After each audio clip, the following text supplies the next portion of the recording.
ಬೊಪ್ಪನಿತ್ತನು ವರವನೆ ಒಗದು ತಪ್ಪಿಸಲು ತೀರುವುದೇ. ಭೀಮನ ದರ್ಪಕರ್ಜುನನುಬ್ಬಟೆಗೆ ಮಾಡಿದೆವು ಮದ್ದುಗಳ.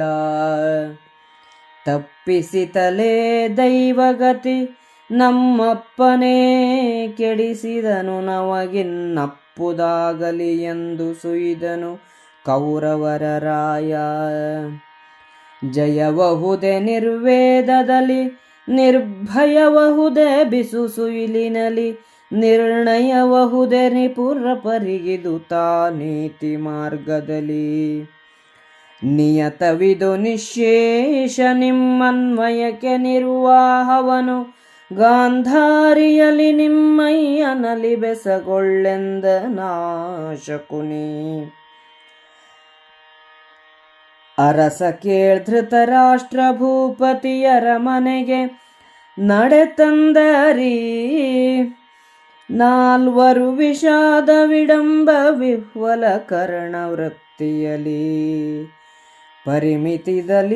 ಪರಿಮಿತದಿ ಕುಳ್ಳಿರಿಸಿದರು ಸಹಚರನ ಶೋಧಿಸಿ. ಕಡು ರಹಸ್ಯದೊಳರಸಿಯನು ಬರ ಹೇಳಿದರು ಗಾಂಧಾರಿ ದೇವಿಯನು. ಅವರ ದಾಸ್ಯವ ಬಿಡಿಸಿ ನೀ ರಾಜ್ಯವನು ಕರುಣಿಸಿ. ನೀತಿಯಲ್ಲಿ ನಿಮ್ಮವರ ಕಳುಹಿದಿರೆಂದು ಕೇಳಿದೆವಾಯ್ತು ಪರಿತೋಷ. ಅವರು ನಿಮಗತಿ ಭಕ್ತರೈ ಬಾಂಧವರಲೇ ತಪ್ಪೇನು. ಧರ್ಮ ಪ್ರವರರಿಗೆ ನೀ ಒಲಿದಿರೆಂದನು ಕೌರವರ ರಾಯ. ನಾವಲೇ ಹೊರಗವರ ಹೆಂಡಿರ ಹೇವಗೆಡಿಸಿದೆವರ. ಸೋಲಿಸಿ ಜೀವ ಮಾತ್ರವನುಳುಹಿಸೆಳೆದೆವು ಸಕಲ ವಸ್ತುಗಳ.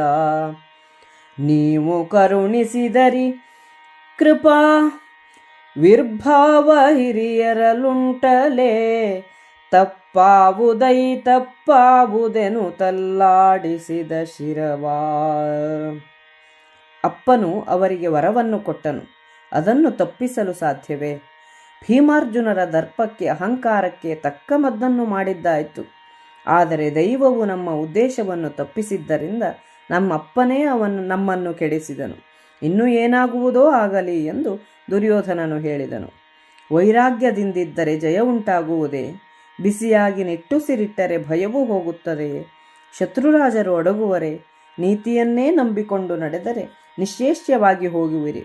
ನಿಮ್ಮ ತಂದೆ ತಾಯಿಗಳನ್ನು ನಿಮ್ಮ ವಂಶಕ್ಕೆ ಮುಂದೇನು ಗತಿ ಎಂದು ಕೇಳಿರಿ ಎಂದು ಶಕುನಿಯು ಹೇಳಿದನು.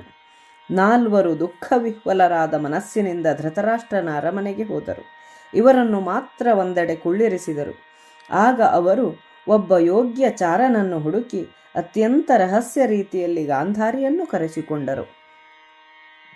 ಪಾಂಡವರ ದಾಸ್ಯವನ್ನು ಬಿಡಿಸಿ ಅವರ ರಾಜ್ಯವನ್ನು ಹಿಂದಕ್ಕೆ ಕೊಟ್ಟು ನ್ಯಾಯಸಮ್ಮತವಾದ ರೀತಿಯಲ್ಲಿ ನಿಮ್ಮವರನ್ನು ಕಳಿಸಿಕೊಟ್ಟರೆಂದು ಕೇಳಿ ನಮಗೆ ಬಹಳ ಸಂತೋಷವಾಯಿತು. ನಿಮಗವರು ಭಕ್ತರು ಬಾಂಧವರು. ಆದ್ದರಿಂದ ನೀವು ಮಾಡಿದ್ದರಲ್ಲಿ ಏನೂ ತಪ್ಪಿಲ್ಲ. ಧಾರ್ಮಿಕ ಶ್ರೇಷ್ಠರಿಗೆ ನೀವು ಒಲಿದಿರಿ ಎಂದು ದುರ್ಯೋಧನನು ಗಾಂಧಾರಿಗೆ ಹೇಳಿದನು. ಕೌರವ, ನಾವೇ ನಿಮಗೆ ಹೊರಗಿನವರಾದೆವು. ಜೀವವೊಂದನ್ನು ಬಿಟ್ಟು ಅವರ ಸರ್ವಸ್ವವನ್ನೂ ಗೆದ್ದು ಅವರ ಹೆಂಡತಿಗೆ ಮಾನಗೇಡಾಗುವಂತೆ ಮಾಡಿದೆವು. ನೀವು ಕರುಣೆಯಿಂದ ಕೃಪೆ ಮಾಡಿದಿರಿ.